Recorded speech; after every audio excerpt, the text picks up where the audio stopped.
Jesu anounganidza vanhu vese pamberi pake. Tinomira senyi murutongo rwemusi mukuru uyo. Achaunganidzira mapfunde asiya novisa undio. Tinomira senyi murutongo rwemusi mukuru uyo. Achaunganidzira mapfunde asiya novisa undio. Tinomira senyi murutongo rwemusi mukuru uyo. Here is wira Jesu Baba Muranda wakana kaiwe. Tino dede nane kushaba. Tino viswa maho peake. Tino zwa here is wira Jesu Baba Muranda wakana kaiwe. Tino dede nane kushaba. Tino viswa maho peake. Achaunganidira mapfunde asiya novisa undio.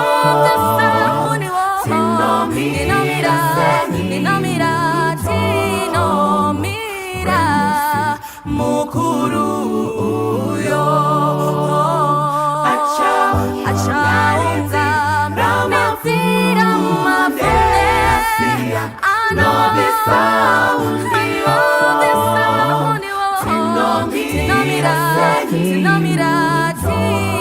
Tinomira mukuru uyo. Ndizongatirinde nemwe je.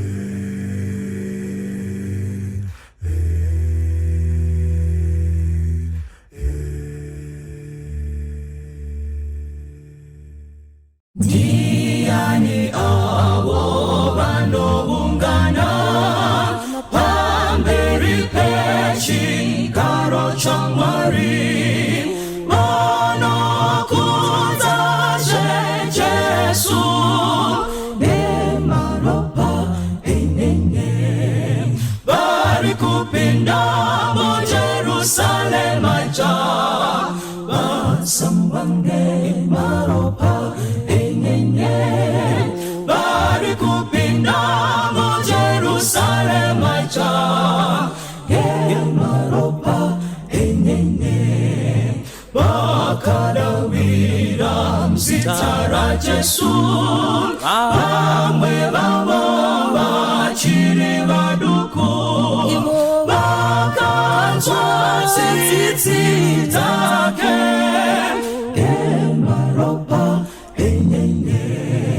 Vari kupinda muJerusalema ja vasamba nemaropa enenge. Vari kupinda muJerusalema ja nemaropa enenge. Avo vakanzwa zvemadambudzo. Jesu akavapa runyararo. Kuzorora mumwoyo nemaropa enenge. Vari kupinda muJerusalema ja vasamba nemaropa enenge. Vari kupinda muJerusalema ja nemaropa enenge. Wakaita mu basa ra Jesu wakana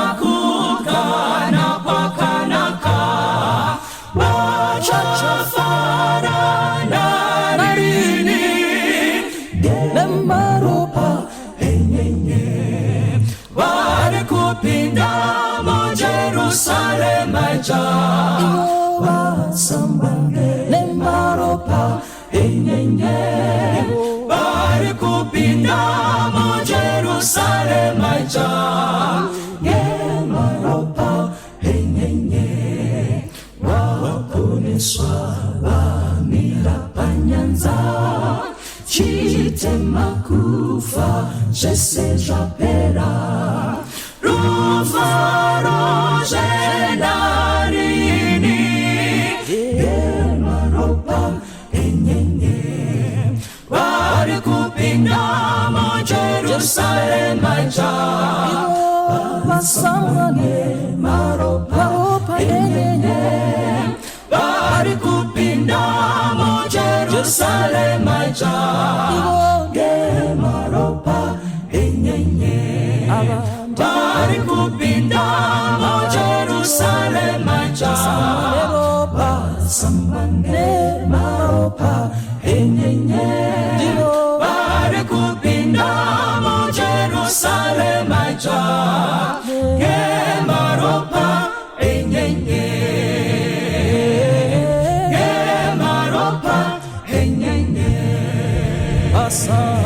gemaropa enyenye ndakarwadziwa Jehova atsamwa zvitema zvakandifuwira pasi ndakachema ndirimo mumatope tenzi akandiburitsa kunzezve andiburitsa mumatope andilisa ine panomwa ndasiya ndiparweyo mumoyo rekukunza haleluya andimisa padombo petro naye masiko angu asimbiswa pano andizongoputike ndire pano domira ndizofika chiremba andiburitsa mumatope andinisa ine padombo nasiya ndiparweyo mumoyo rekukunza haleluya andiparweyo rutsa rerukudza noruyimba usiku nesikati moyo wangu wazara nerufaro ndichazokudza mununuri wangu Jehova andiburitsa mumatope andimisa ine padombo nasiya ndiparweyo mumoyo rekukunza haleluya ndichaimba tsitsi dzake kuneni nekunaka kwake kune vese ndichazoimba rupone sokwese takara vese vasimbire Mwari ndichaimba tsitsi dzake kuneni nekunaka kwake kune vese ndichazoimba rupone sokwese takara vese vasimbire Mwari andiburitsa mumatope andinisa ine padombo nasiya ndiparweyo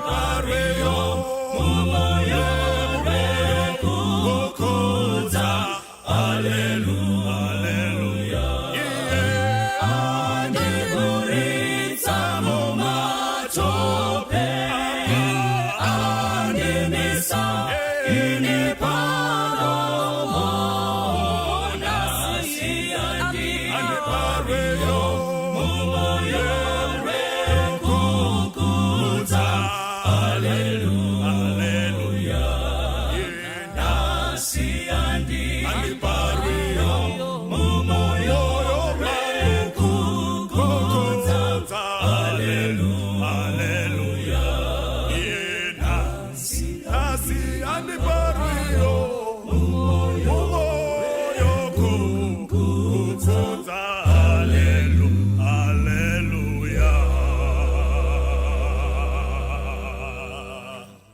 Ndinokukwazisai hama muzita raJesu, amen. Toda kutenda Mwari nekusanganiswa kwataita. Zita rangu ndoitwa Pastor Brighton Manyepa. Toda kutenda nechirongwa chiri kuuya kwatiri. Mukati menguva ino toda kupinda mukati meshoko raMwari. Toda kuverenga kubva pana Matthew chapter 15 kubva paverse 21 to 28. Pane kanyaya karipo tinogona ukawana zvakare kuna Mark chapter 7 verse 24 to 30. Ndichaverenga panapa makateerera kubva pana Matthew chapter 15 verse 21 to 28. Zvino Jesu wakabvapo akaenda kumativi enyika yeTire neSidhoni. Zvino tarira, mukadzi muKenani akabva kunyika iyo akadana achiti, ndinzwirei ngoni, Ishe, mwanakomana waDhavhidhi. Mwanasikana wangu akabatwa kwazvo nomweya wakaipa. Asi haana kumupindura neshoko rimwe. Ipapo vadzidzi vakauya vakakumbira kwaari vachiti, muendesei, nokuti anodanidzira shure kwedu. Asi akapindura akati, ndakangotumirwa kumakwai akarashika eimba yaIsraeri. Zvino akauya akapfugamira akati, Ishe, dondibatsirai henyu. Akapindura akati, hazvina kunaka kutora chingwa chevana ndokuchikandira mbwanana. Akati, hongu Ishe, nyangwe nembwananawo dzinodya zvimedu zvinodonha patafura ravatenzi varo. Zvino Jesu akapindura akati kwaari, haiwa mai, kutenda kwako kukuru, zvaunoda ngazviitwe. Mwanasikana wake akapora kubva panguva iyo. Ngatitsinzinei tinamata. Baba vedu vari kumusha wokumusoro kudenga, yasvika nguva yekuti Mwari musimudzirwe kubva mushoko renyu. Mwari, sekuvimbisa kweshoko renyu, makatimi pamunosimudzirwa munokwevera vazhinji kwamuri. Bvisai kumira kwangu, asi Mwari mugotaura muchinzwikwa. Taingakumbira sei Jehovha imamuunganidzi vanhu mukashaya chekutaura kwavari. Pane vamunhu vamuri kutsvaka kuburikidza neshoko iri. Taurai nesu, denhai moyo yedu, kutenda kwedu kusimbiswe, isu tigosimudzirwawo pakutenda. Uyu ndiwo munamato wedu muzita raJesu, amen. Toda kutenda Mwari nekuda kwepataverenga apa. Musoro wemharidzo ino unoti, kana wai dzoita sembwa. Kana wai dzoita sembwa. Ndo musoro wenyaya, when sheep behave like dogs. When sheep behave like dogs. Dai Mwari vatibatsira tipinde pakunzwisisa passage iyi. Now ndoda kuti mubate nyaya iri panapa. Mukaverenga pana Mark chapter 7 verse 24. Jesu ari kutsvaka kwekunohwanda. Saka anotaura nevadzidzi vake kuti nditsvakirei spoti yekuti ndimbonozorora inini nemi, timbobva pachaunga, timboenda pedu tega kwatino kuretreat, kukavhakesheni. Saka Jesu anotaura nevadzidzi panapa kuti vatsvake nzvimbo yekunozororera. Question number 1 yandakabva ndanetseka nayo ndeyekuti iko zvino ndakatarisa ministry yaJesu yanga ingori ne 3.5 years kuti asiye dzidziso yenyika yose. Saka nguva yekuti Jesu amboretreata, ambonozorora yakanga iri yei, akanga asina kana nguva. Pari kujeka here? Now nekuzoverenga panapa ndokuona kuti no, Jesu yakanga isiri nyaya yekuda kunozorora kana nyaya yekuda kunoita retreat, but akanga ari kuda kuenda kwake ega nevadzidzi kuti ambodhila navadzidzi. So Jesu paari kuenda kwaari kuenda, and by the way, muponesi aisafanirwa kuenda munyika dzimwe dzanga dzakatarwa dzakafanana neTire neSidhoni.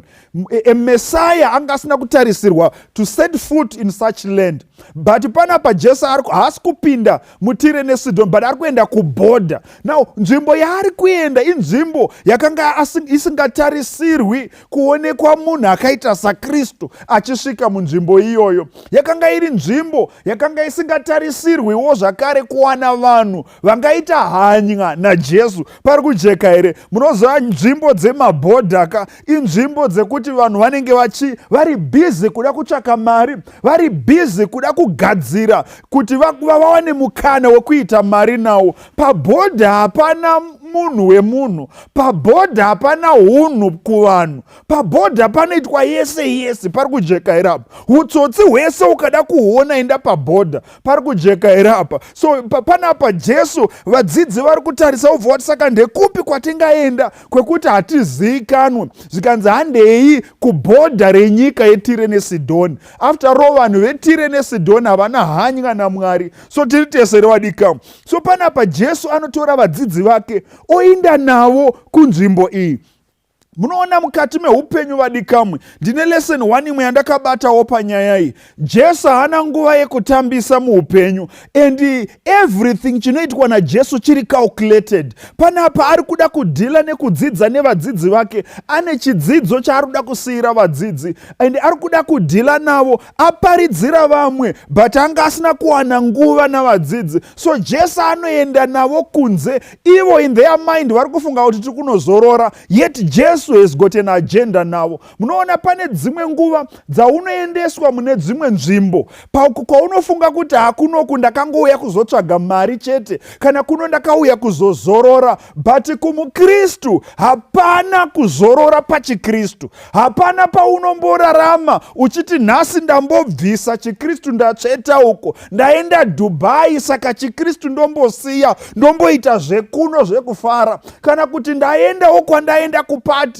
Ndakambonzwa vamwe vanhu vachitaura vachiti kana wauya pano zvechiKristu isa pasaidi, zvechieridha isa uko, zvechifundisi bvisa pano. Pari kujeka here. Vanhu vanoda kukwachanura chiKristu pavanhu kuti vashaye hunhu, pari kujeka here. But Jesu panapa ane nyaya yaari kuda kusvitsa kuvadzidzi, but anoenda navo kunzvimbo dziri unusual. Pari kujeka here. Ngandikurumidziwo kutaura kuti eveniwo Jesu anowanika nzvimbo dziri unusual. Pari kujeka here. There are so many times patinofunga kuti kubhawa hakuwanikwi munhu anoda Mwari, ukaenda kumaavhenyus hauoni munhu anoda Mwari, ukaenda pabhodha hauoni kana muKristu. Inzwai vadikamwe ndimbokutaurirai kuti there are some times when you find a Christian in unusual places, because kunyangwe naJesu akawanikwa in an unusual place. Pari kujeka here pabhodha reTire neSidhoni.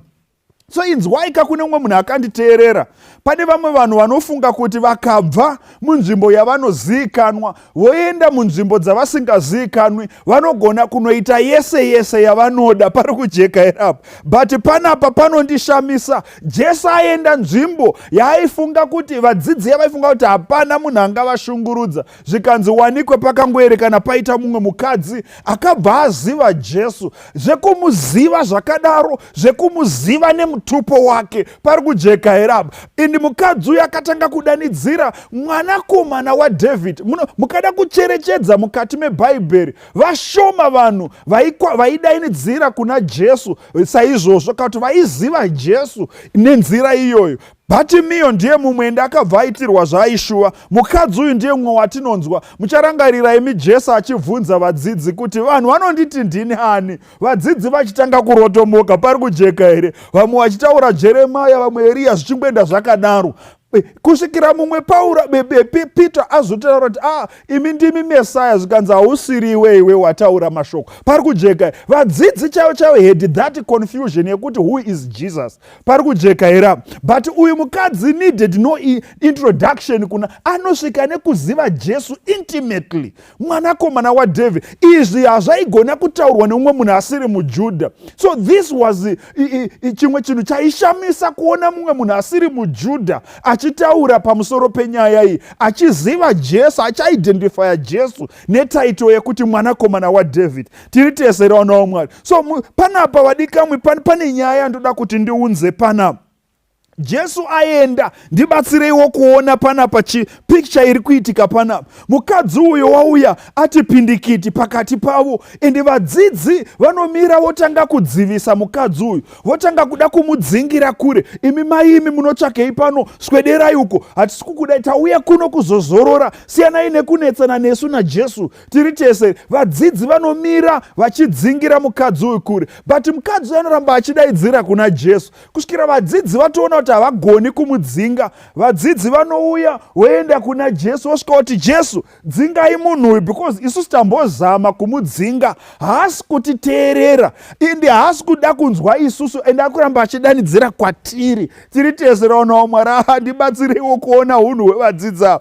Zvikanzi ari kudanidzira kwatiri shure kwedu isusu tiri. Saka Jesu tibatsirei kuti azive kuti tiri vamwe. Munoziva mukati meupenyu ende mukati mekunamata kwatinoita, kune vamwe vanhu vanoti vapiwa zvigaro muchechi kana kuti vapiwa matitles muchechi, vanofunga kuti vave padhuze naJesu, zvekuti Jesu ave Jesu wekumaraini kwavo tiri tese. Raonawo vanopersonaliza Jesu, so zvokuti hakuna mumwe anofanirwa kusvika pana Jesu asina kupfuura napavari. Kune vamwe vanhu vanobva vazviti tisu maprofita, tinoziva Mwari, tiri pedyo naMwari, zvekuti hakuna mumwe anogona kusvika pana Jesu asina kupfuura nepavari. Saka vadzidzi vari kuzviisa mukati medzimwe bhutsu dzavasingakwani. Zvikanzi mukadzi ari kudanidzira kwatiri tiri tese. Raonawo Mwari, inzwa mudikamu, unogona kuva padhuze naJesu but uri kure nekuponeswa. Pari kujekaira.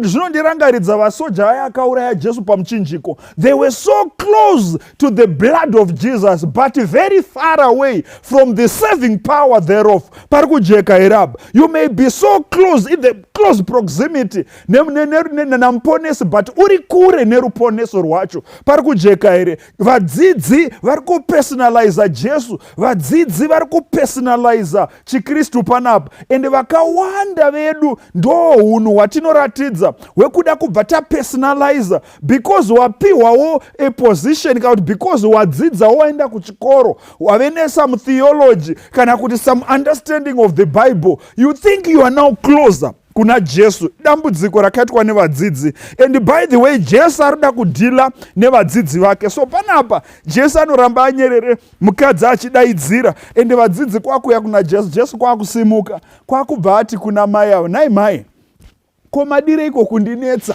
Ini ndakangotumirwa kumakwai akarasika aya eimba yaIsraeri. Ndibatsireiwo panapa, vana vaMwari. Jesu ari kunongedzera kuvadzidzi achiti aya ndo makwai aya, ende makwai akarasika eimba yaIsraeri tiri tese. Vana vaMwari, nawo panapa Jesu ari kuda kutipa chimwe chidzidzo pamusoro pekuva makwai. Ende Jesu ari kutiti isusu tiri makwai. Nyangwe uri gwai, iva gwai. Nyangwe ukarasika, iva hwai yakarasika.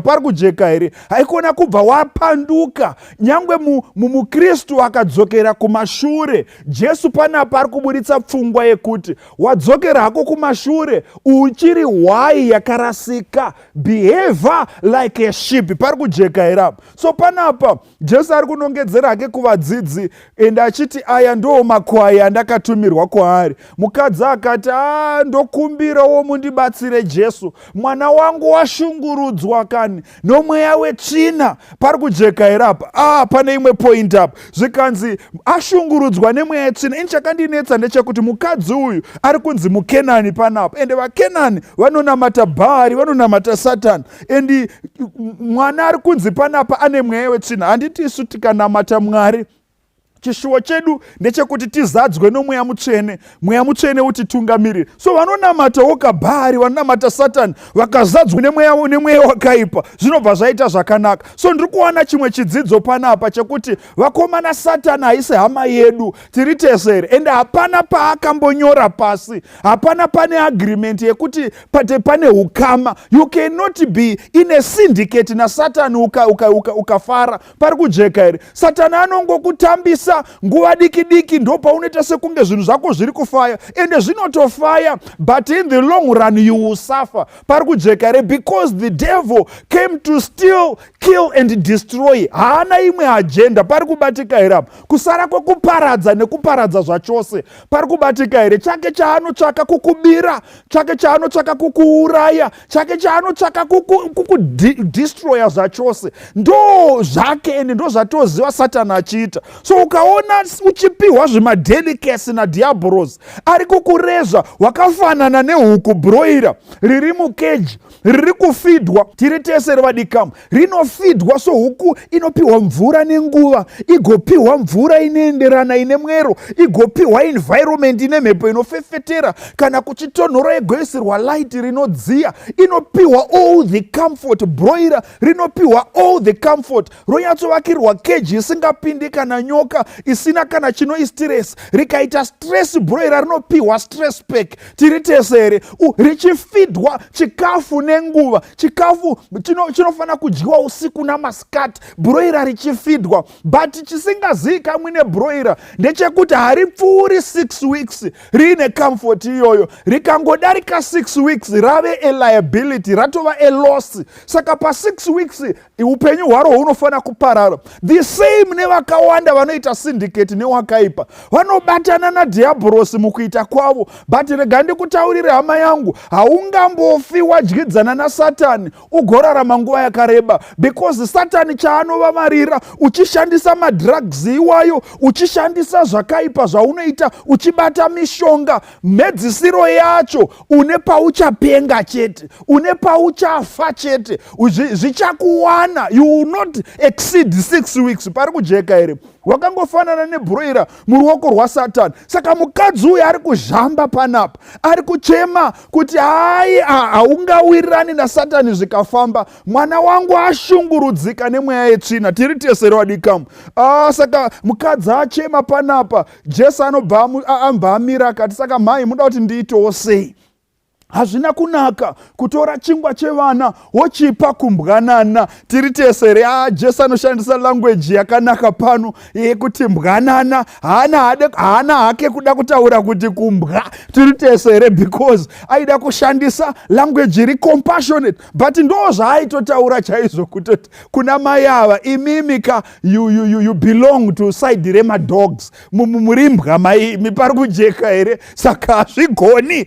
Panapa Jesu akashandisa imwe language, but I understand because munguva iyi it was a common title yaipiwa kuvanhu vakanga vasingatendi, yaipiwa kumaheathen, and yaigamuchirika nguva iyi. Ndosaka muchiona kana Peter chaiye anonyora kuti musafanana nembwa dzinodzokera kumarutsi adzo, achitaura vasingatendi. Pauro chaiye anototaura pamusoro pevasingatendi, achivafananidza nembwa. Even John the Revelator anotonyorawo achitaura kuti kunze ndo kunembwa navaroi nembavha. Tiri tesere. So title yekuti mbwa yaishandiswa nguva iyi kuratidza vanhu vakanga vasingatendi. Pari kujeka here. So ndibatsireiwo kuona panapa Jesu ari kunongedzera mai ava kuti imai, imimi you belong to this side rembwa, achinongedzerawo kuvadzidzi achiti ava makwai. So panapa pane 2 magroups, pane 2 mhuka dziri kutaurwa, kumwe side mbwa, kumwe side wai. Pari kujeka here apa. Now Jesu anongedzera akati hazviite titore chingwa chevana tichipe kumbwanana. Pari kujeka here. But Jesu ari kushandisa language iri compassion, because mbwanana kanhu kanodikaka. Pari kubatika here apa. Zvikanzi panapa nemukadzi ari panapa, vakomana mukadzi unoshamisa, zvikanzi hongu Ishe, handirambi kuti ndiri mbwa, ende handirambi zvamataura, but inini ndiri mbwa ine muridzi wayo, and imi ndimi muridzi wayo. Tiri tese here. Mukadzi akanga ari kuapila to a Jewish law inonzi Tzabalei Haim. Tiri tese here. Mutemo uyu unoti kumujudha wese you cannot pass by, mungave muroad uchiona mhuka ichitandaza woisiya, hazviiti, unenge usina kuita zvakanaka. Kana kuchengeta chipfuwo woregera kufidha chipfuwo chako, unenge usiri kuita zvakanaka. Mutemo weTzabalei Haim unokubata. Tiri tese here. So this lady is appealing to a Jewish law yekuti ndiri mbwa, ndiri sure I'm a dog, but I'm a dog with an owner and you are the owner. You are entitled. You cannot leave me in distress. You are entitled to relieve my pain. Pari kujeka here because of mutemo uyu wechiJudha. Saka mukadzi ari kuti handirambi ndiri mbwa sure, but ndiri mbwa ine muridzi wayo. Pari kujeka here. I've never seen such humility vakomana, kuzvidzikisira kwemhando iyi, sure kuzvininipisa kwemhando yakadai. So mukadzi ari kuswedera pana Jesu akati handirambi shuwa ndinotadza, handirambi vakomana ndinomborasika, but inini ndiri munhu ane muridzi wake. I have suffered enough. I need salvation. Kana kwina akanditeerera panguva ino ari kufunga kuti ashupika atambura, inzwa mudikamu, tora kutenda kwaiva nomukadzi uyu kwekuti ashuwa komana inini I've suffered and I cannot let you pass by. Handingakusiyi Jesu muchindisiya ndiri mukushupika kwangu. I have suffered with so many addictions that I cannot break through from. I have suffered vakomana nezvinhu zvinoshungurudza zvandinetsa zvandibhubhisa. Handisi kukwanisa kusiya ndega. I'm helpless, I'm useless, but ndinoziva kuti kune simba rangu. Imi Jesu ndimi simba rangu. Ndinoziva kune ropa rinosuka zviri muropa rangu muzvikapera. Imi Jesu ndimi mune ropa racho. Vakomana mukadzi unozvininipisa zvekuuya pana Jesu. Tiri tesere vadikamu. So panapa mukadzi unoswedera, unouya kuna Jesu. Vakomana ndibatsireiwo kuona tati mharidzo inoti kana wai dzoita sembwa. Tiri tesere vakomana, ndibatsireiwo kuona pano mukadzi uyu ari kuratidza behavior. Anzi naJesu imbwa, but ari kuratidza behavior chaiyo inofana kunge ichitwa nehwai. Tiri tesere yekuzvininipisa, yekuuya, ye-endurance, ye-patience, pari kujeka, ye-persistence, pari kujeka here, yekuratidza kuti ndine muridzi inini, pari kujeka here, ndine mufudzi inini. Mukadzi uyu anzi imbwa naJesu, but ndiye ari kuratidza the perfect character yekuva hwai. Chindibatsiraiwo kuona vadzidzi panapa vanzi naJesu makwai. Pari kujeka here. Ndinorangarira ndichimbotenga imbwa sometime, dogs are very expensive. Ndokutengawo imbwa yekuti igare pamba.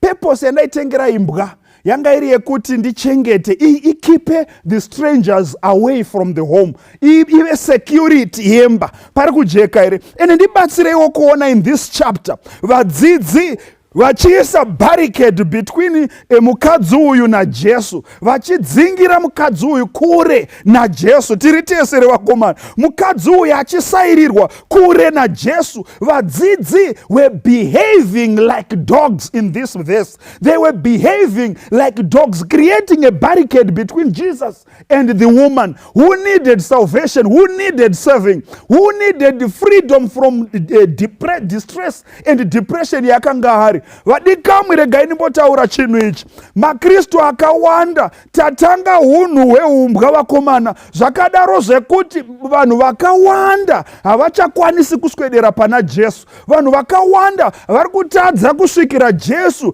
because of our behavior, because of our doings. Vakomana tabva tamira pakati paJesu, and Jesu haachaoneki nekuda kwehunhu hwedu. Pari kujeka here apa. And zvakadaro zvekuti those who need to see Christ cannot see Christ anymore. Vakomana mumwe munhu anobva kwaabva achiuya muchechi kuti regai ndinotsvaka Mwari, but as soon as angosvika muchechi anogamuchirwa vakomana nevanhu vanotomudzorera mumatope aanga achitiza. Tiri tesere, umwe musikana anogona kutendeuka kana umwe mukomana wototendeukawo kuuya kuchechi, but anosvika achisangana nezvinoshura zvakadaro zvekuti zvinomupedza simba nekumudzorera kunze kwaanga achitiza achiti ndatizirawo muchechi. Tiri tesere vakomana, vanhu tave vadzidzi vaJesu tave nekamwe kabehavior kari kukipa vanhu vaJesu kure naJesu wavo. Pari kujeka here. We have kept so many people away. Vakomana kana why dzoita sembwa patova nedambudziko dambudziko tiri tese revadikamu. When sheep behave like dogs, then there is a problem. Vanhu vanokutadza kuona Mwari because of title iri kupiwa pavanhu, masavadha tiri tese rano. Zvakadaro zvekuti vanhu havachaoni Mwari Jesu arimo masavadha, vave kuona masavadha ari kuvavharira kusvika pana Jesu. Nekuda kwekakuita kedu tiri tese upombwe hwakura zvakadaro zvekuti vanhu the strangers cannot see God anymore. Pakatendeuka munhu achibuda muupombwe achiti ndoda kugamuchira Jesu, anosvika otosangana otonyengwa nemaeridha achiri padoo pari kujekaira. Vakomana kune vanhu vari kusiya umbavha vachiti regai tisiye umbavha titange kunamata Mwari, but as soon as vangosvika pamusuo vari kusangana nevanhu vari corrupt, vari kuvadzorera mumatope, vari kuvapushira kure. We have become barricades of salvation. Tamira pakati pevanhu vari kuda kuponeswa, pakati pevanhu vaJesu naJesu wavo. Zvakadaro zvekuti we are keeping people away from God. Kana why dzoita sembwa pane dambudziko tiri serevadikamu, kana why dzodya sembwa aiwa pane dambudziko. The way we are eating, the way we are partying, vakomana, vanhu vakutoona kuti kuchechi tichaenderei. Kana vanhu vekuchechi vari kuita mass exodus yekutiza kubva kuchechi vachiuya kune zvinhu zvenyika. So tingadei kuchechi uku pari kujekaira vanhu maKristu? Why are we so desperate? Zvakadaro zvekusimudzira zvinhu zvakaipa, kutora bhawa orisa muchechi tiri tese in the name of trying to attract. Zvinobatsirei? Let people see Jesus and come closer to Jesus, not coming closer to our music, not coming closer to our praise and worship. Vanhu ngavaswedere pedyo naJesu tiri tese revadikamu. Vanhu ngavasaswedera to flamboyance yedu, vanhu ngavaswedere pana Jesu. Dambudziko redu ndere kumira pakati pevanhu vari kuda kuponeswa naJesu wavo tiri tesere. Kana why dzoita sembwa vakomana pane dambudziko tiri tesere. Saka ndibatsireiwo kuona panapa Jesu ari kuda kudhila nevadzidzi, ari kuda kuvaratidza kuti there is a certain behavior in you that has to go for the sake of kuponeswa kwevanhu vakawanda. Vanhu vangaponeseka sei kana tichiva pakati pavo naJesu, tichiva isusu vanhu vanovapedza simba nekuvatonga kuti imi you don't deserve kuponeswa, tichipa vanhu malabels, tichiisa vanhu muzvikwata. Kana why dzoita sembwa pane dambudziko? Kana maassociations edu nemarelationships edu asisina standard yaJesu, kana why dzoita marelationship sembwa pane dambudziko tiri tese revadikamu.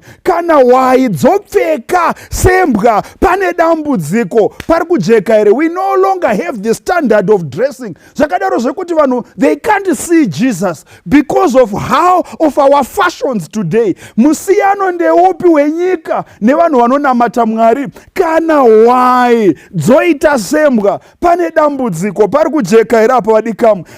But mukadzi uyu vakomana anoratidza huwai, vakomana huwai hwekuzvininipisa, hwekuva so persistent. Haana chiramwa mukadzi uyu, haasi kukundikana until asvika pana Jesu tiri tese revadikamu. And haasi mudenial, anogamuchira all the insults, but chaari kuvavarira kuswedera kuti abate pamupendero wenguva Jesu, kuswedera kuti abate icho chiri kupangwa nemweya wake, kusunungurwa kwemwanasikana wake tiri tesere. Jesu paanotarisa kutenda kwakasimba kwakadaro kwemukadzi, Jesu anobva ati mai kutenda kwenyu kukuru, zvamunoda zvingaitwa tiri tesere vadikamwe. Zvikanzi kubva panguva iyoyo mwanasikana akaporeswa. Have we realized results ekutenda kwedu?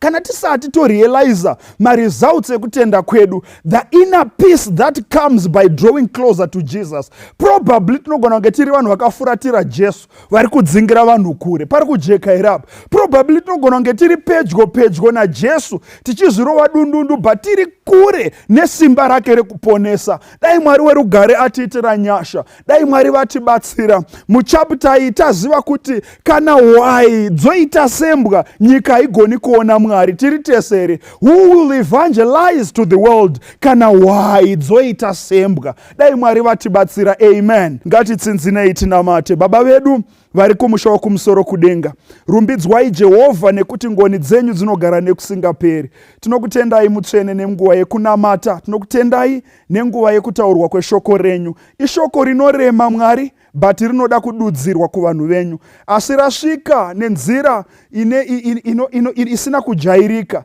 Tibatsireiwo Jehovha kuva neunhu hunokudzwa. Tibatsireiwo Mwari kuswedera pedyo nemi nekukwanisawo kuzarurira vamwe kuti vakwanise kukuonai Mwari. Vamwe vanhu varikutadza kukuonai nekuda kwekamuitiro kedu. Kune vanhu vakawanda vari kukuhunika nekuda kwekamuitiro kedu. Tibatsireiwo kuti unhu hwedu hubatsire vazhinji kuswedera pedyo nemi. Tidzidze kubva pamukadzi uyu kuva neunyoro, kuva nekutsunga, kuva nekuzvininipisa. Isai kuzvininipisa matiri. Isai unhu hweuhwai matiri. Tive hwai zvirokwazvo dzakarashika dzinoshuva muponesi wadzo, dzinoshuva mufudzi wadzo. Tibatsirei Mwari wedu, mutiitirewo zvakanaka. Unhu hweumbwa hukutaurwa pano hutame kubva matiri. Tibatsireiwo Jehovha, tisava sembwa dzinodzokera kumarutsi adzo. Tibatsireiwo Mwari, tisava vashungurudzi vevanhu, asi tibatsireiwo Mwari kuva neuhwai matiri nekuswedera pedyo nemi. Uyu ndiwo munamato wedu muzita nemuropa ramuponesi wedu Jesu Kristu. Amen.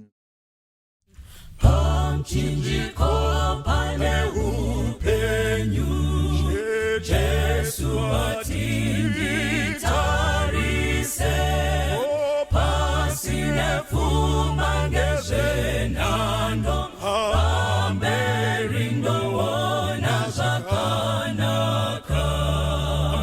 Mune upenyu mukutarisa, muchinjikwa upenyu wakanaka, kutarisa Kalvari. Apo ndakamutarisa Jesu, iye akanyemwerera, kuti ava mumatambudzo, muchinjiko unondisimbisa. Mune upenyu mukutarisa, muchinjiko Kristu, upenyu wakanaka, kutarisa Kalvari. Ndinozotarisa mchinjiko, ndosimbira muchinjiko, hakuna anozoputsika, panosimbira simba redenga. Mune upenyu mukutarisa, muchinjiko upenyu wakanaka, kutarisa Kalvari. Mune upenyu mukutarisa, muchinjiko upenyu wakanaka, kutarisa Kalvari. Upenyu wakanaka, kutarisa Kalvari.